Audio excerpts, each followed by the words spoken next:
नमस्कार दोस्तों, आज मैं आपको एक ऐसी सच्चाई बताने वाला हूं जो सिर्फ पश्चिम बंगाल के चुनाव का रिज़ल्ट नहीं है। जी हाँ, ये है एक बहुत बड़ा सिस्टम शिफ्ट। जी हाँ, पश्चिम बंगाल जहां 15 साल से एक ही नाम था, एक ही चेहरा था, ममता दीदी का, वो चेहरा अचानक से बदल गया। जी हाँ, उनकी जो सत्ता थी वो बुरी तरीके से चंद घंटों पहले धराशायी हो चुकी है। जी हाँ, बीजेपी को 200 के करीब वोट मिलते हैं और टीएमसी को 100 से नीचे वोट प्राप्त होते हैं आज। और सवाल ये नहीं है कि बीजेपी जीती, टीएमसी हारी। सवाल असली ये नहीं है कि कौन जीता कौन हारा। असली सवाल ये है कि आखिरकार इतनी बड़ी हार टीएमसी की हुई तो हुई क्यों, उसके पीछे की वजह क्या है। करेंगे इस टॉपिक पर आज हम डीप डाइव। कुछ फैक्टर को हम जानेंगे कुछ इंपॉर्टेंट डाटा के साथ। सो गाइस, पहले सीधा सा आंकड़ा आप देखिएगा कि बीजेपी को 200 सीटें, टीएमसी को 100 से नीचे सीटें, और वोट शेयर का बदलाव बहुत ही बढ़िया था इस बार। जी हाँ, बीजेपी का प्लस 6.5%, टीएमसी का 7 से 8% माइनस में। यानी कि 15 साल की सत्ता में करीब 8% वोट टीएमसी के गिर चुके हैं। और राजनीति में ना 2 से 3% वोट का स्विंग होना एक बहुत बड़ी सरकार को गिरा सकता है। और इसका सबसे बड़ा एग्जाम्पल हमने आज देखा चंद घंटों पहले। और दोस्तों, ये हार नहीं, ये जनता का एक साइलेंट रिवॉल्ट है। ग्राउंड रिपोर्ट में यही देखा जा रहा था कि लहर दोबारा से रिपीट होगी, ममता की सरकार दोबारा से बनेगी। बट जैसे जैसे गिनती बढ़ती गई मतों की, वैसे वैसे खेला होते रहा। फाइनली रिजल्ट ये निकला कि बीजेपी जीत गई, टीएमसी हार गई। चलिए अब समझते हैं थोड़ा सा वोटिंग परसेंटेज के गेम को। ठीक है, अब असली खेल यहीं से स्टार्ट होता है। जिन सीटों पर 95% से ज़्यादा वोटिंग हुई थी, ठीक है, वहाँ पर बीजेपी ने जीती है 33 सीटें और टीएमसी को मिली है मात्र 4 सीटें। और इतिहास गवाह है दोस्तों कि जिन राज्यों के अंदर वोटिंग परसेंटेज अचानक से बढ़ता है तो वहाँ पे सत्ता परिवर्तन पक्का होता है। जी हाँ, वही इतिहास यहाँ पर भी रिपीट हुआ है। आज वेस्ट बंगाल के अंदर, पश्चिम बंगाल के अंदर, जहाँ वोटिंग 92 से लेकर 95% हुई थी 52 सीटों पर, वहाँ पर बीजेपी को मिलती है 40 सीटें, बाकी सीटें टीएमसी को, अदर पार्टी को। मतलब क्या है, जितनी ज़्यादा वोटिंग उतना ज़्यादा फ़ायदा बीजेपी को मिला। सो गाइस, ये ट्रेंड पूरे राज्य में रिपीट हुआ है सेम इसी प्रकार से।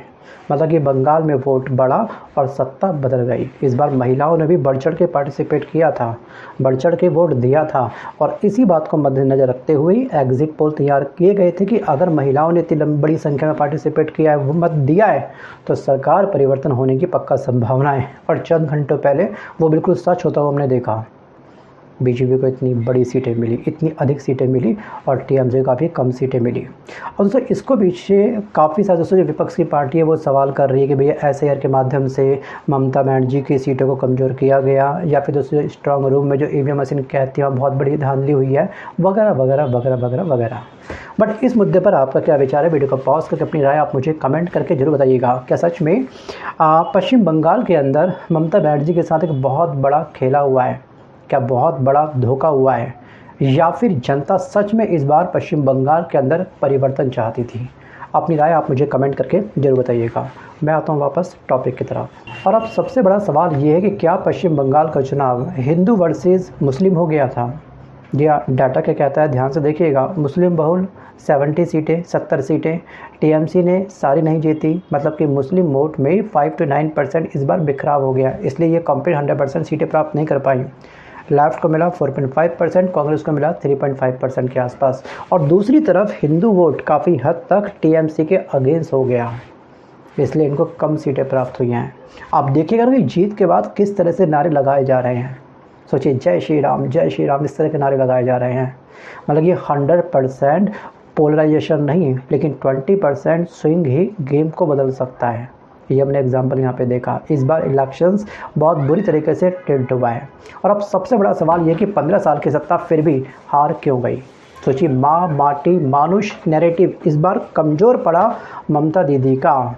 गवर्नेंस डिस्कशंस गायब हो गया, और जो डायमंड हार्बर मॉडल था वो फेल हो गया। फ्री बीज की जो लॉटरी दी गई थी जनता को, वो इस बार काम नहीं करी। सोचिए, 3 बार जीतने वाली 29 सीटें हार गई। 2021 में जीती थी 18 सीटों में से 11 हार गई आज। यानी कि टीएमसी का जो स्ट्रांग होल्ड था वो भी आज बुरी तरीके से टूट गया। और जब जनता चेंज डिसाइड कर लेती है तो हिस्ट्री भी काम नहीं आती कि अपने इतिहास में कितनी सीटें जीती, कितनी आपने परचम लहराया था उस चीज़ का सीटों का। इसका सबसे बड़ा एग्जांपल हमने देखा था दिल्ली के विधानसभा चुनाव के अंदर 17 में से 67 सीटें, उसके बाद थोड़ी और सीटें कमजोर हुई। थर्ड चुनाव में, विधानसभा चुनाव में आम आदमी पार्टी सीधे बाहर हो गई दिल्ली से। सोचिए, हिस्ट्री काम नहीं करती है। चलिए अब आते हैं हम लोग अंडररेटेड फैक्टर पर, मतलब कि माइग्रेशन, फेयर और वोटिंग को थोड़ा समझ लेते हैं कि किस तरह से ये फैक्टर यहाँ पर पश्चिम बंगाल के अंदर काम करें। सर, प्रवासी मजदूर 6 सबसे गरीब जिलों में 37 सीटें हैं। जी हाँ, प्रवासी मजदूर यहाँ पे काफ़ी अधिक मात्रा में रहते हैं। जी हाँ, बीजेपी को मिलती है यहाँ पे 17 सीटें। और नैरेटिव क्या बना था कि अगर वोट नहीं दिया तो नागरिकता पर सवाल उठ सकता है। रिज़ल्ट क्या निकला कि लोग वापस आए, रिकॉर्ड टर्नआउट हुआ, वोट चेंज के लिए गया, डर भी वोट बनता है कहीं ना कहीं। और इस बार यही हमको दिखाई दिया पश्चिम बंगाल के अंदर, और उम्मीद भी वोट बनाती है। जनता को उम्मीद दिखाई दी कि हम वोट देंगे तो शायद इस बार लहर चेंज हो सकती है, सरकार परिवर्तन होगी और नई सरकार हमारी कुछ भला करेगी। तो यहाँ पर फियर भी कहने के काम आया है, लेकिन ये फियर ममता के सपोर्ट में नहीं बल्कि बीजेपी के सपोर्ट में निकला।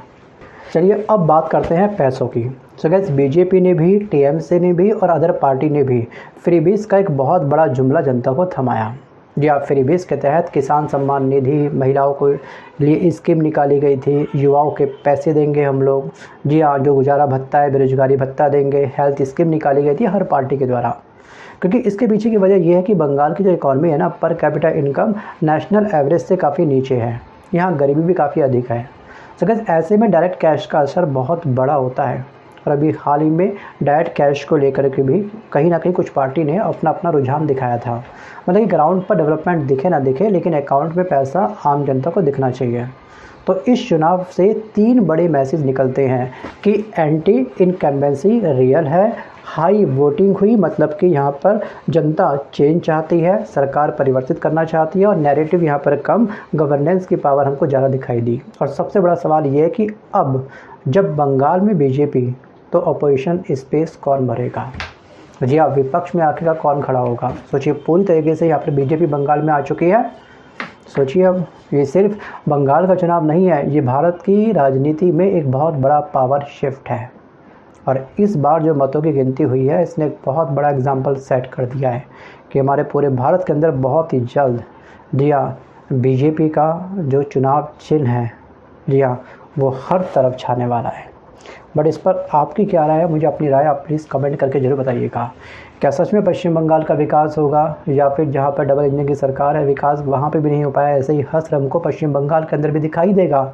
या फिर आपके हिसाब से या अमृतकाल की असली लहर स्टार्ट होगी तो वो होगी पश्चिम बंगाल से? आपको क्या लगता है? Think about it. So guys, आज के इस वीडियो में बस कर इतना ही। मिलता हूँ जल्द नए वीडियो के साथ, तब तक के लिए धन्यवाद।